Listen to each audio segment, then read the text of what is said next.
This is question 13 of the component 2 in-class question book. 20 marks, so you need to make a good job of this. We have got DMD, a recessive sex-linked condition. Recessive, that means that we're going to have, so recessive, and we're going to use D's, so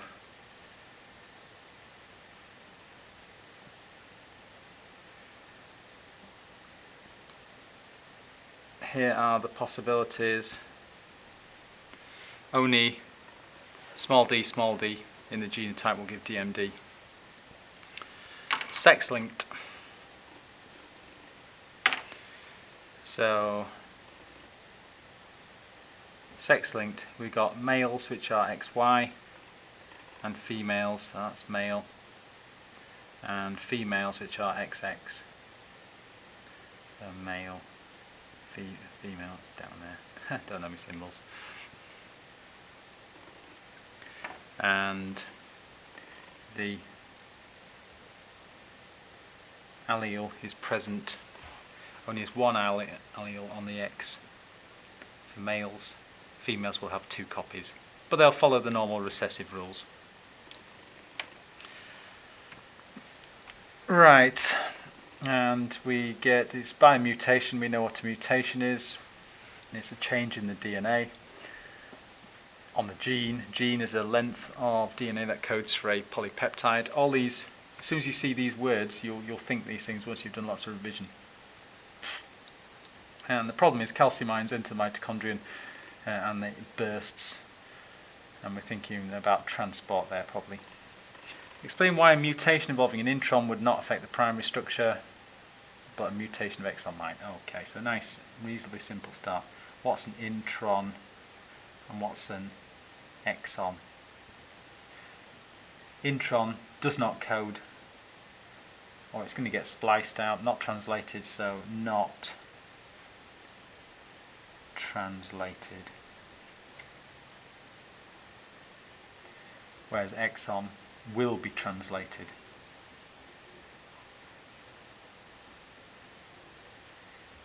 Now, this is coding DNA.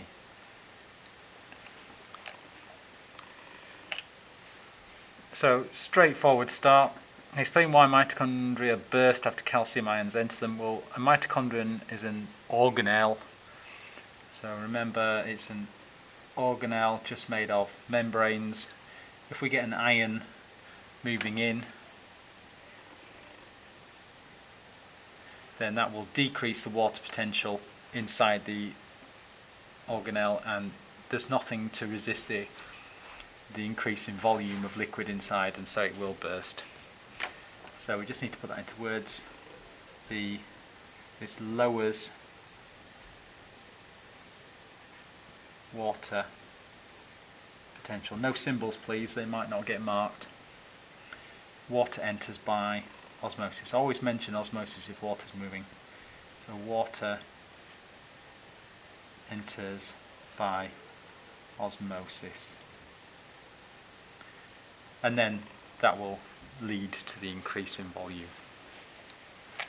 Here's a pedigree chart, and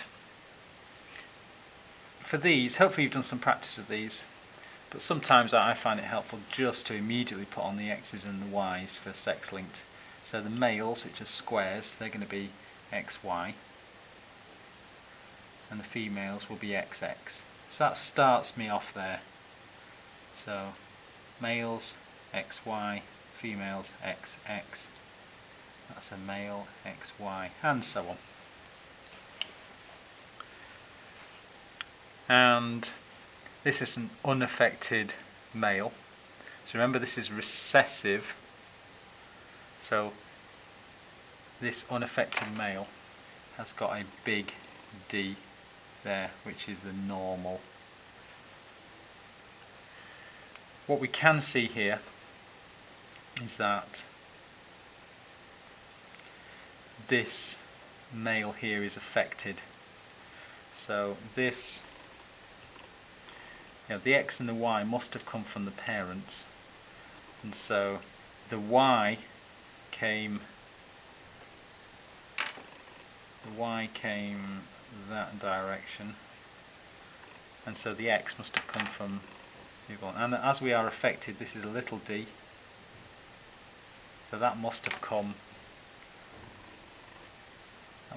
from that parent. So that parent must have a little d there. The other one, well, if this one is unaffected, then this one must have two big D's there, one from each parent, so this one must be big D there. So you know what the parents are, so we can just put that into our little slots here. So parents, some students have put X's for everything here, but we need male and female. So the parental phenotypes, well, these are the phenotypes here in the key. We got unaffected male, unaffected female. The genotypes, you have got X, Y and X, X, and then we can put the D's on. Well, this must be a capital D, and our female is heterozygous, big D, little d. Gametes, well, we need to separate out our alleles. So the gametes here, for the male, we could have this as a gamete, one of them, or that as a gamete. Now I'm going to put a comma between them to show that they're separate. Some answers we've seen are still together, so it's as though the gametes have still got two copies of the gene. So here we go again, just bringing these down, and so you just need to draw a normal Punnett square, and that will bring happiness into your life here. So we've got the male gametes up here, female on the side. Draw our Punnett square. It doesn't need to be neat, just needs to be right. And then just, again, it's helpful if you just do the X and the Y's. So X, big D, Y, XX again, but big D, little d. I'm just going to put the big D first, that's just the convention. And X, Y, and the little d there. And these genotypes can just go down here. You don't necessarily need to identify the phenotypes yet, you can just stick the genotypes in. So be careful when you're doing them, make sure you do them right.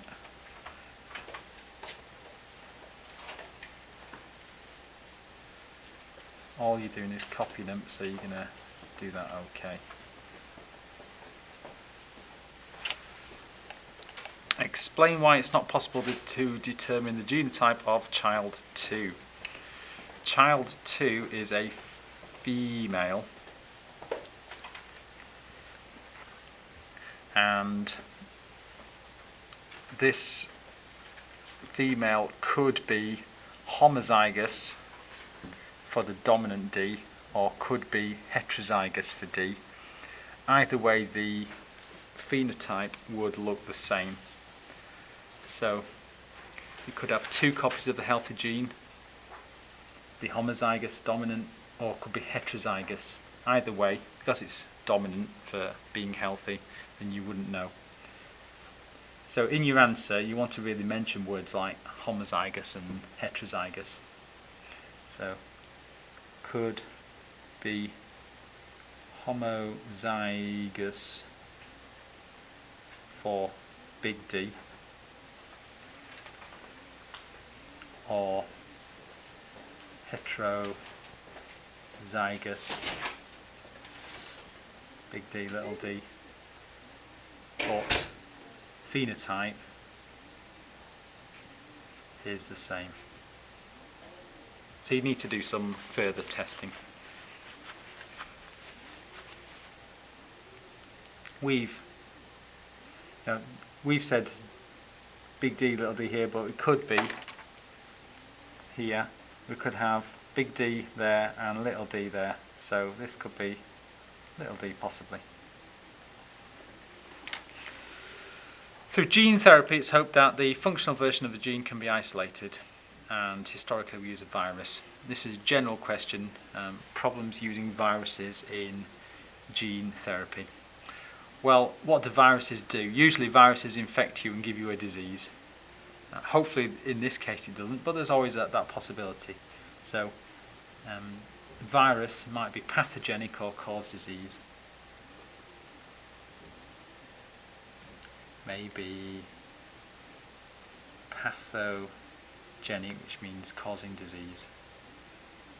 Cause disease. And also thinking back to GCSE, diseases, and you've got an immune response. You might produce antibodies against it. That's how you fight off colds and flu, and that might happen here. So you might fight off this virus. So might cause an immune response. And then there are other possibilities. We're trying to get this gene into muscle. Well, it's quite difficult to get genes into muscle. How do you do it? So there's problems there of getting it into the target cells. We might also have problems, unknown effects on other genes and so on. But those two are the most obvious answers possibly there.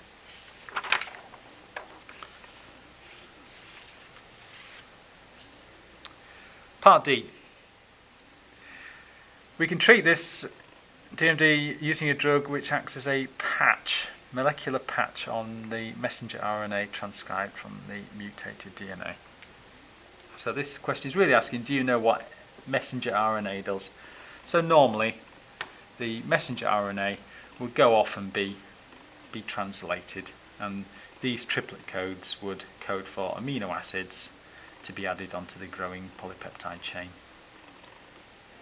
But we get some complementary RNA. A number of students I have seen have put these complementary bases on and not noticed it's RNA. And so RNA would have U's instead of T's.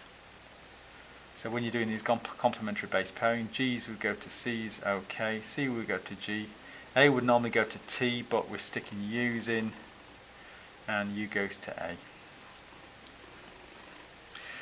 State one difference between the structure of the protein after the use of the patch and normal dystrophin.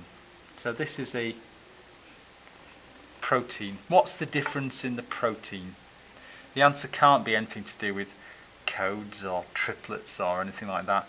It's the structure of the protein. So if we're talking about the protein, it must be,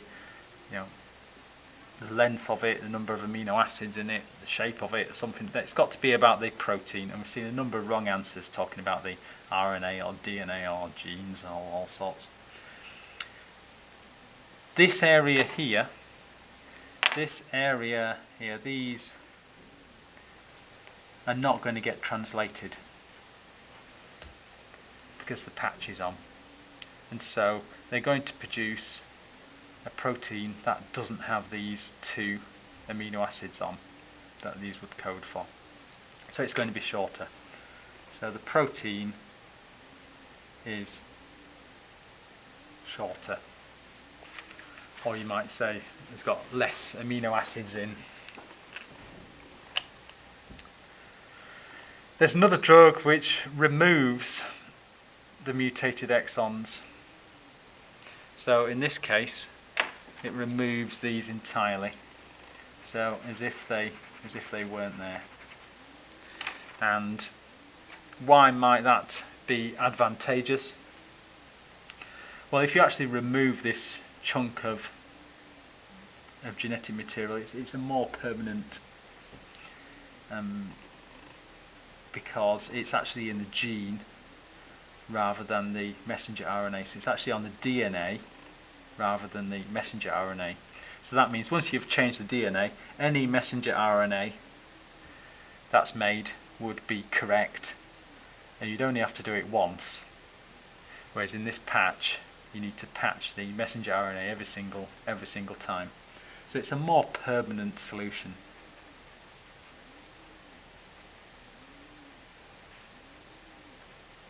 Because you're changing the DNA rather than the messenger RNA. So more permanent solution, don't have to repeat the treatment. If a cell replicates, then the DNA would replicate, and the next cell would also have those mutations removed. So if cell replicates, then still no mutation, which is good. Scientists are also investigating a means of using a molecular patch for germline gene therapy. State one ethical issue of using germline gene therapy. So the key now is, what's this germline? Well, that's where you are changing the DNA, but this is right at an early stage of development, in embryos, and so every cell in the body would have the corrected version of the DNA in. But any possible treatments with that? Well, it's pretty safe to say there's unknown long-term effects of using these. So there's a general answer that's usually good. So unknown long-term effects. You can't get away here with just going what leads to designer babies. Well, it doesn't really say anything at all. You need to use your biology here. And you might say, well, this might lead to cancer. There's quite a lot of these changes might affect or activate oncogenes. So might activate these oncogenes which lead to cancer. So there's a couple of suggestions there. Another possibility for an answer is that you're going to pass on these to the next generation, then the next generation, because these will eventually affect the gametes. And so you're passing on something which is maybe experimental at this stage, but it's going to maybe last for generations. And the last part, we've got 5 marks, and not very well answered generally, for another pedigree chart. And this is another form of DMD. And we've got 5 marks, so we need 2 conclusions and 3 specific examples. So we need conclusion 1, conclusion 2, and some examples. When we look at here, we've got both parents are affected, and when we look down here, we've got a female that is unaffected, and this shows sexual partners. And so a common mistake on here is thinking that 4 is a child of these 1 and 2 parents. Well, 4 is a partner of 5, and they've had these children down here. So a common mistake. Right, well, this goes back to Mendel, where we've got red flowers giving rise to a white flower. Well, that's because this recessive is being hidden in the parents. So the first thing that we can say is that this is the unaffected one is recessive and being affected is dominant. So DMD is dominant. And the reason for that is that both these parents must be heterozygous to give this female down here the disease. So we must have up here, let's do this in a different colour, we've got big D, little d, big D, little d, and they have passed on little d's to child 6. So the evidence is that 1 and 2 could not produce child 6 if it was recessive, because child 6 is unaffected. And likewise we've got 8 and 9 producing 13 and 14, so that's another bit of evidence. Could not produce 13 or 14 if recessive. So it's the same answer there. Or you could argue as a reverse way around. The other conclusion, and you might have noticed this now, is that this is not sex-linked. So it's not sex-linked. And this means that both parents, so the males, have got 2 copies of this. So it's not on the X, Y. Some students have carried on drawing diagrams using X and Y and started putting alleles on the Y. Well, that can't happen. So it's just normal. It's not on the sex chromosomes. It's on the autosomes. And there's various bits of evidence here. Well, if you look at 1 and 2 producing 6, well, this couldn't happen if it was X and Y. So if sex-linked, number 1 would have to be, well, that's a female, and number 2 would have to be a XY there. Well, then they would have, how this is a female here, so this is X, X. That would, well, we've gathered that this is dominant, so this would have to be two little d's. It would have to get 1d from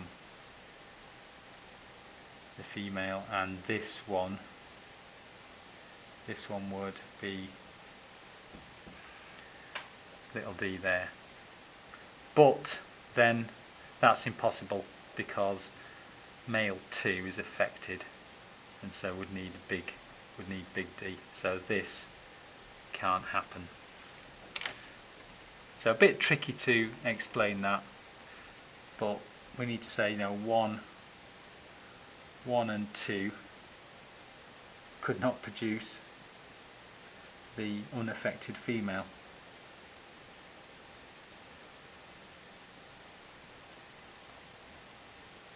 The unaffected 6 female. And likewise we've got 4 and 5. So 4 and 5 producing, say, 10, this affected male. So 10 will be X, Y, that would have to be big D there. And so our female will be XX, our male there will be XY. This guy would have to be dominant there, so that passed that down there. Sorry, that Y's come down there. And so we need this X to come from up here. And now we've got a female with a dominant allele but is unaffected. So this is now impossible. So 4 and 5 can't produce 10. Could not produce affected 10. So quite difficult really that last part, but there's so much easier stuff earlier on that you should have got those.